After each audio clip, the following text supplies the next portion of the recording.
एक राजा ने किसान से कहा, अगर तुम अपने लड़के को हमें दे दोगे तो हम तुम्हारा पूरा कर्ज माफ कर देंगे।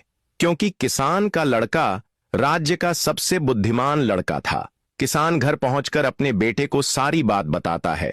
फिर वह लड़का कहता है, चलो सब लोग राजा के पास चलते हैं।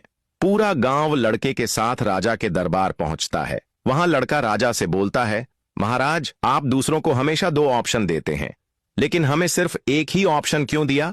तो महाराज के आदेश पर दरबार का सबसे चतुर मंत्री हाथ में एक झोली लेकर लड़के के पास आता है और कहता है, इस झोली में 2 पर्चियां हैं, एक पर तुम्हारा नाम लिखा है और दूसरी पर महाराज का।